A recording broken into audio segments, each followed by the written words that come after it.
Hello YouTube, it's Ryan here with Hobbies the Man once again, and today we're going to be doing our haul video for the month of December. It's going to be around Sunday of the 20th, so it's technically not my full haul for the December, but anything I get after this haul video, I'll put in my post-holiday check-in, my post-holiday haul, whatever I call it. And yeah, so we have a few figures today. Then we have a novel, and then some comic books. And I do think I'm going to have to do two different comic book clips because I don't have every comic book that I want to buy right now.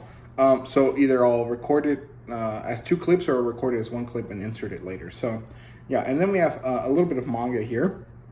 And I do think I'm done with purchasing manga for this month, except for like the holidays. So I'll basically show you everything that I have.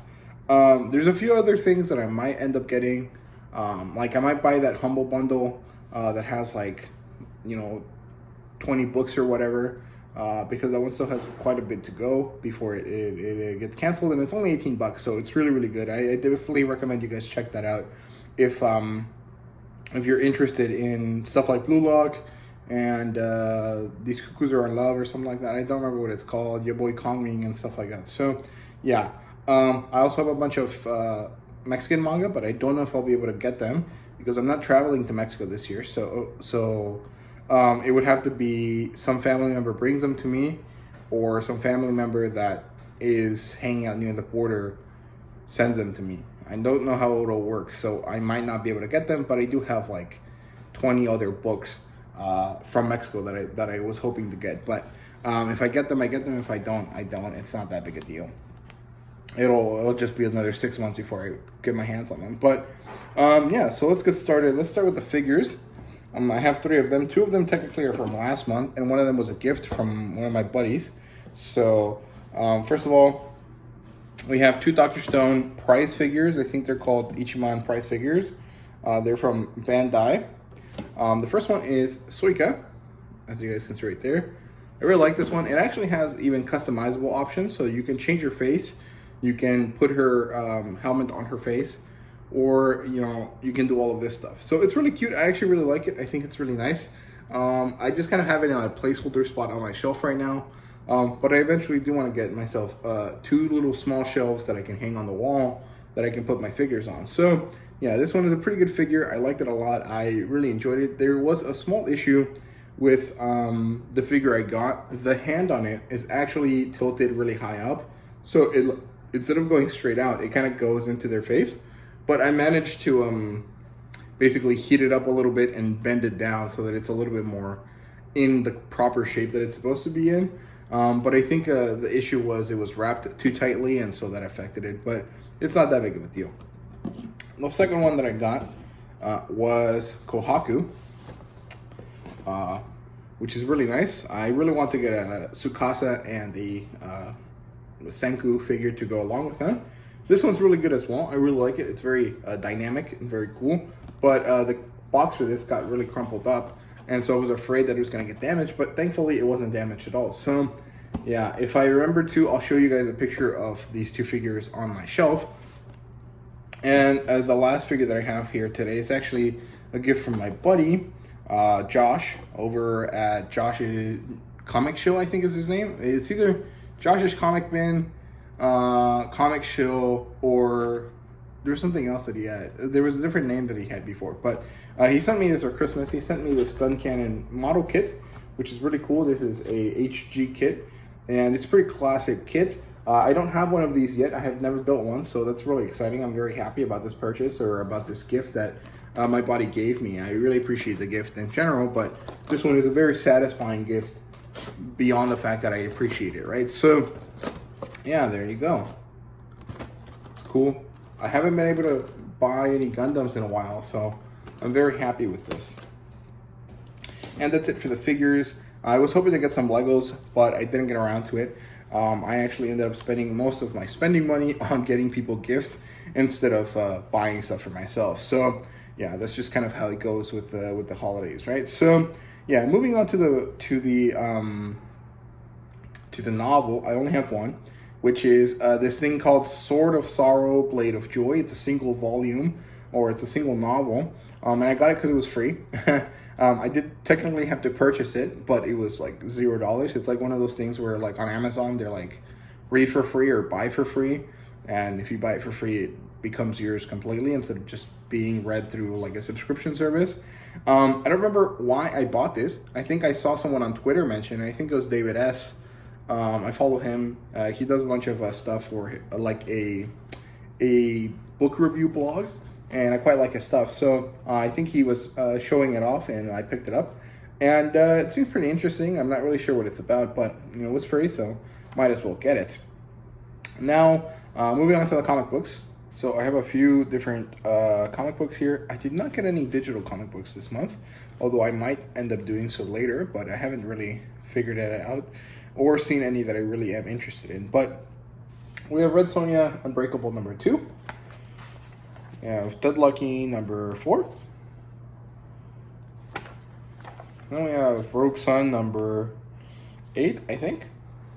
This one looks pretty good. I like that cover a lot. Then we have Vanish number 3, which I'm still not sure what it's about. or really how it's supposed to work. I think I need to read all of them in succession to really understand it, because, you know, sometimes with monthly comic books, you know, one thing leading into the other, taking 1 month to kind of get through is kind of difficult. So it is what it is, but I do want to try and read them all in one go. We have a new series here. It's by Opus. It's Frank Frazetta's Dawn Attack.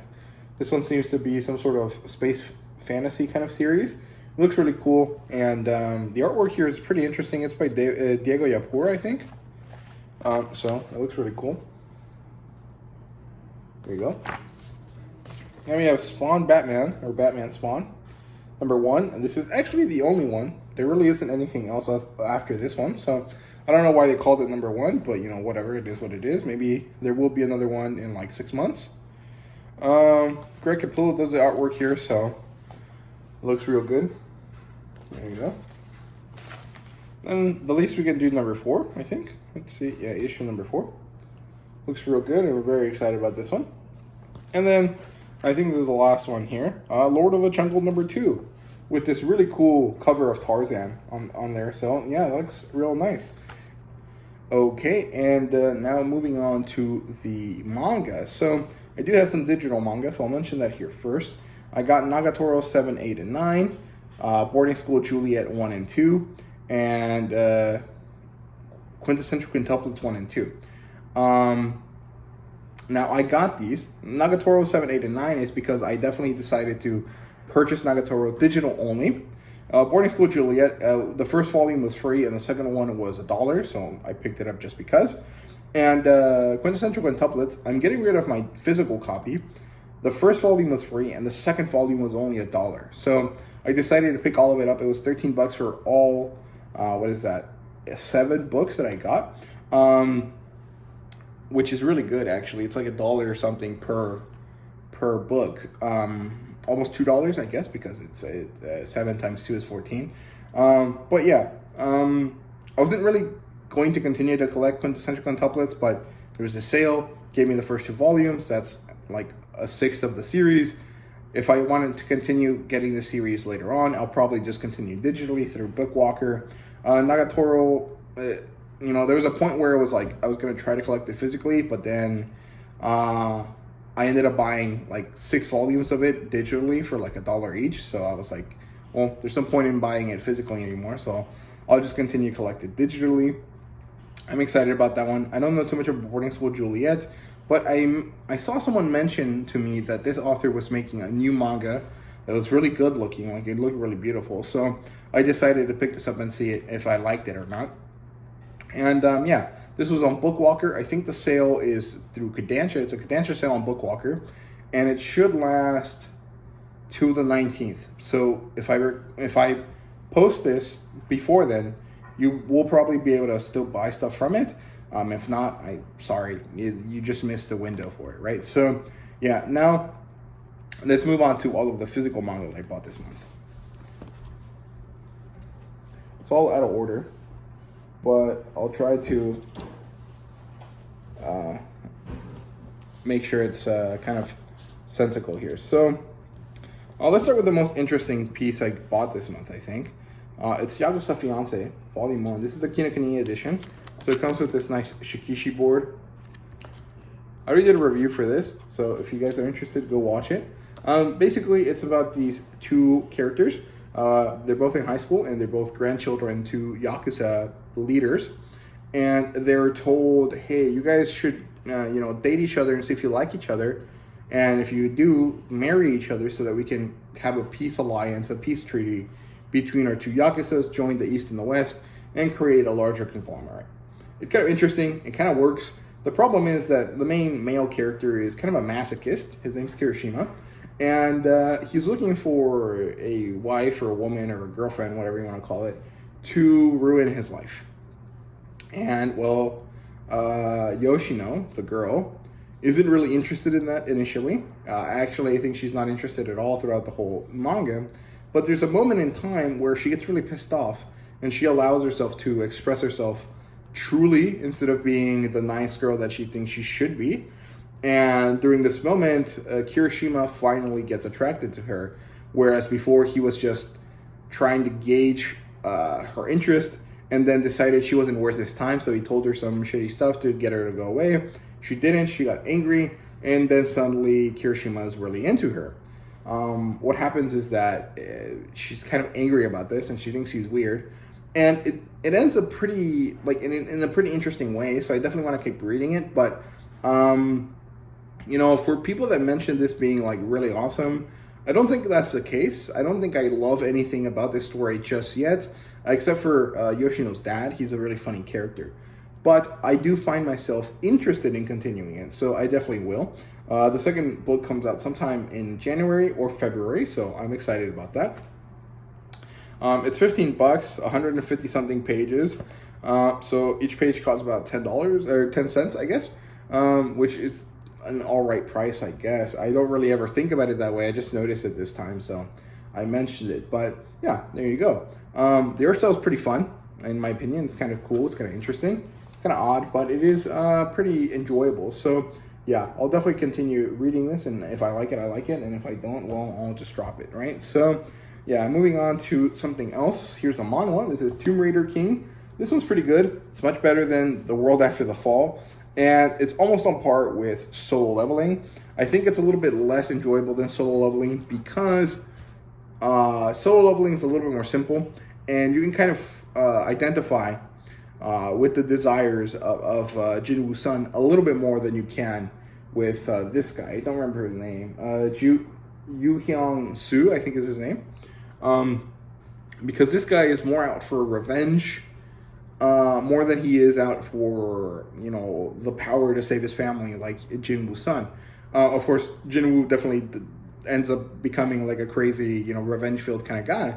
But initially, he is mostly just interested in trying to save his mom, right? Whereas this guy, from the get-go, is really into revenge on these people that, basically sentenced him to die because he was too good at his job, basically. So, really good stuff here. It's by the same studio, so the art style looks very similar. Generally speaking, it's going to be all right during non-action scenes, and it's going to be really cool during action scenes.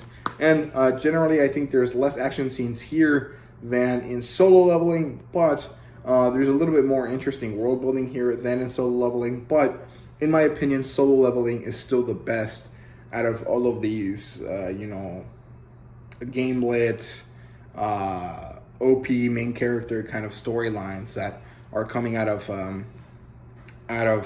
Korean webtoons, right? So yeah, it's really up to preference. I think out of the three that are out so far in this kind of genre, it's Solo Leveling, then Tomb Raider King, and then very low down, The World After the Fall. Mostly because, like I've mentioned before a few times, The World After the Fall's world building is pretty fucking trash. Like, it's really badly done, and I don't really enjoy it all that much. So there you go. But Tomb Raider King is pretty good. It's pretty fun.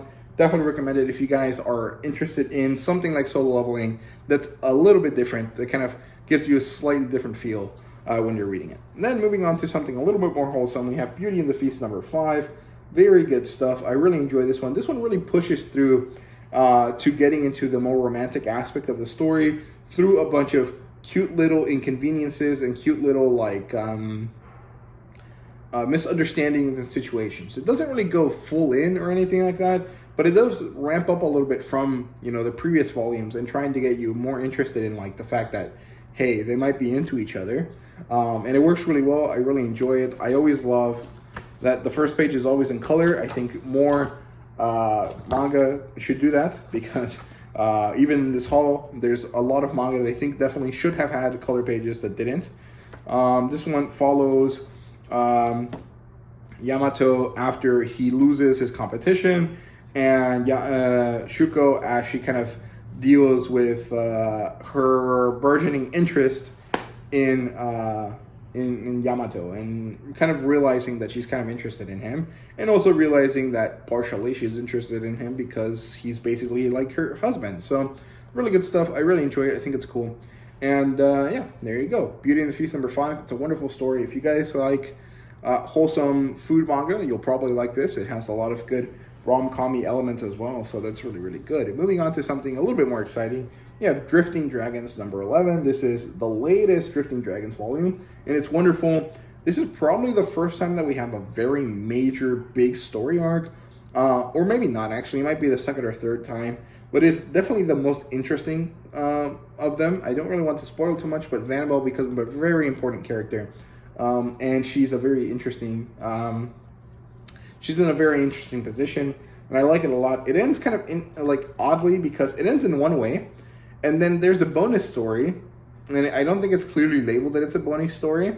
It's still there, like it is labeled, but it's not very clearly labeled. So you read the ending, and then it immediately jumps to something else, and you're like very confused of that like tonal whiplash, especially because the ending is like a question, and then the bonus chapter feels like it answers a question without any resolution. And so I was a bit jarred when I read this, but I eventually figured out it was a bonus kind of like non-canon story, or it was canon but in an earlier moment, and so I got over it. But initially I was pretty upset about how it changed the gears so fast. But really good story. Vanabelle is a really great character, and she definitely gets a lot of development in this volume for sure. So yeah, I can't wait for the next one. I also managed to get caught up to Drifting Dragons, which is wonderful. Here we have Witch and Atelier #8. This one is kind of dark. Like, I mean, all of them are dark, but it feels like every couple volumes there's like a certain level of like immense darkness, and this one just happened to have that after, 2 or 3 volumes of like generally kind of mostly cute stuff with that undertone of darkness.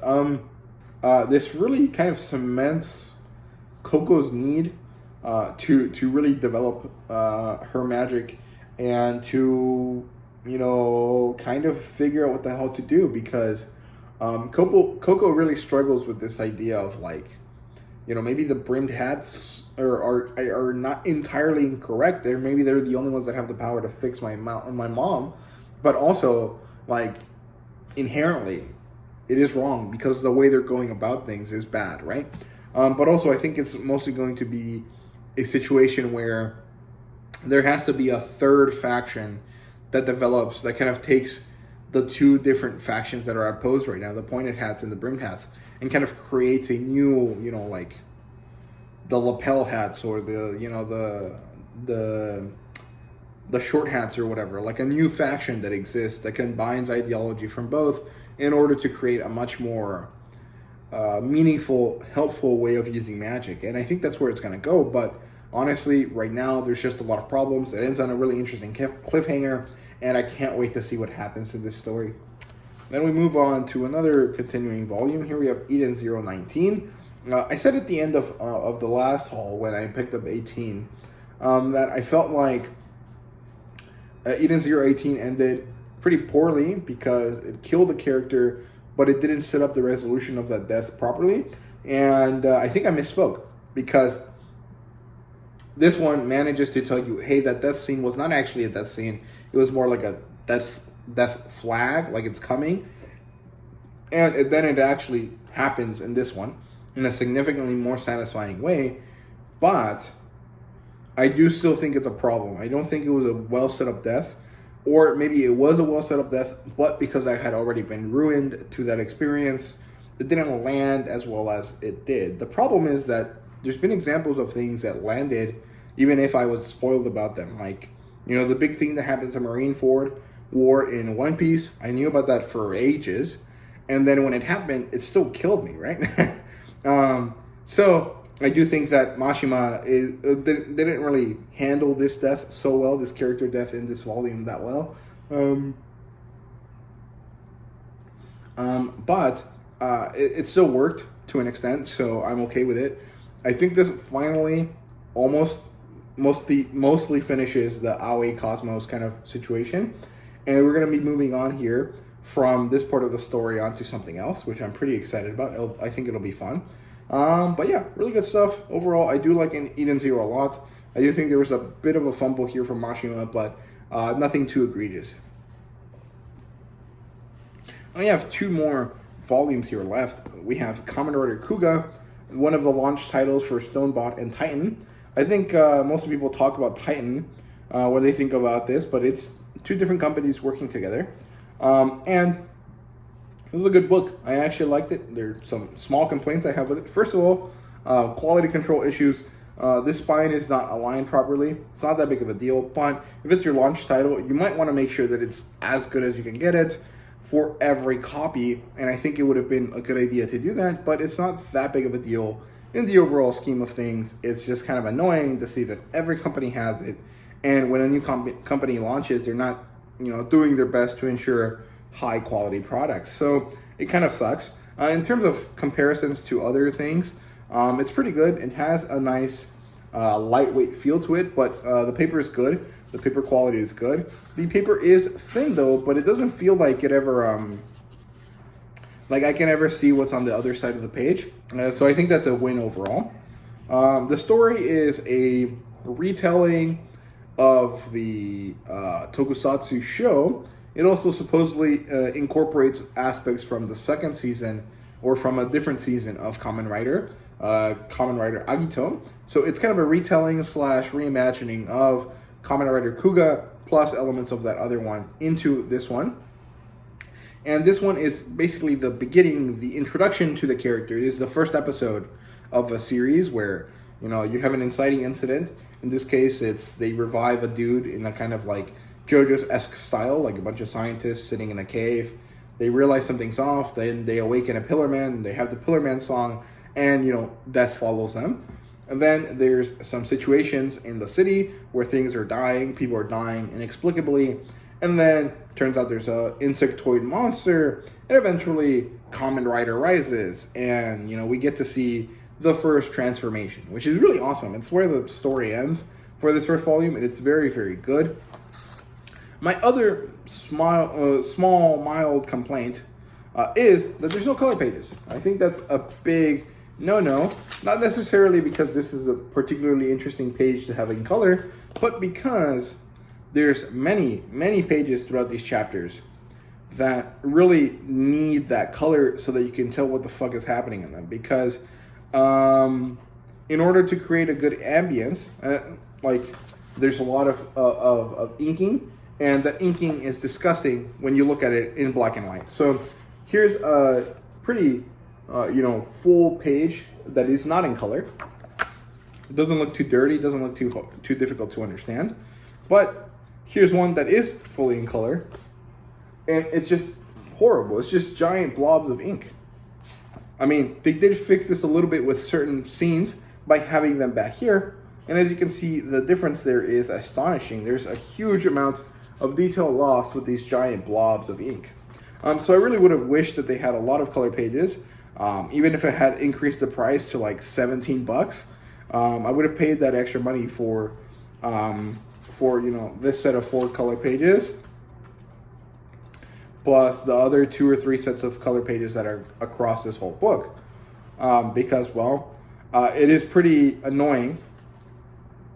It is pretty annoying to go back and forth between these very clean pages to these horribly, disgustingly oversaturated pages a lot.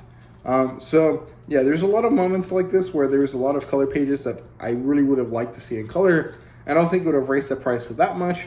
They could have done it just normal, color pages with colored ink on them instead of having the fancy like comic book style paper. but you know, whatever. I really just wish they had color pages because it would have made the reading experience that much better. Generally speaking, when it wasn't those grayscale ones, when it was normal pages, it looked good. So yeah, I hope that makes sense. Sometimes I feel like I explain something and I understand what I'm saying, but most people don't, and I don't know if that's the case or not. Then we have the last book here, Shy. This one is a new superhero manga. Actually, it's not that new. It has like 10 volumes or so out in Japan, but it has gained a bit of popularity. Yen Press finally decided to bring it over. And again, this is one that I wish had color pages because this is the same price as Chain Soldier. Chain Soldier is $13 and it has at least 2 color pages per volume. And this one is the same price. So I would have liked to see that first color page be in color and not this, you know, ugly grayscale. And I would like to see this in color as well. There's also another color page later on in the volume, but you know, the ones inside the volume don't matter too much. It's mostly just about that first page that I want to see in a splash of color. This story is following this 14-year-old girl who happens to be the hero representative of Japan in this worldly association of heroes. And she has performance anxiety during this volume because of a situation that happened where she had to save people, but she ended up saving a girl in a manner that also harmed her.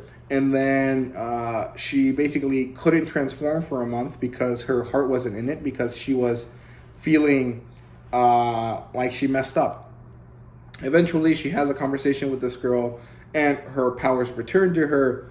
And the story then evolves into this kind of crazy, like, the world might end. There's this bad guy called Stigma who has similar powers to the ones that give you your powers and allows people to use the negative emotions in their heart to gain powers. And we need you, who has powers that allow you to access the positive emotions in your heart, to put a stop to them. And we need to get all of the other heroes in the association together so that we can all try to stop this guy, because it gets spelled doom for the world, right? So overall, it was good. I enjoyed it. It definitely has a My Hero Academia feel at the beginning, but it doesn't really stay that way. There is, that you too can be a hero moment. There is that moment of affirmation where the girl is like, yes, I want to be a hero. Yes, I will be a hero, whatever the case may be. And then there's a good fight and really good stuff. I overall really, really enjoyed it. Thought it was really, really cute. I like the character Teru, or Shy, whatever her name is. She's really cool as well. But I do feel like the cast of characters isn't that large yet. It needs to expand a little bit more, and it needs to be a little bit more appealing than it has been so far for me to really care about the story going forward. But overall, solid first book. I definitely think I need to read more to really decide if I like it or not. But it was good. So yeah, there we go. That's it for that. I hope you guys enjoyed this video, and thank you guys very much for watching. See you guys later.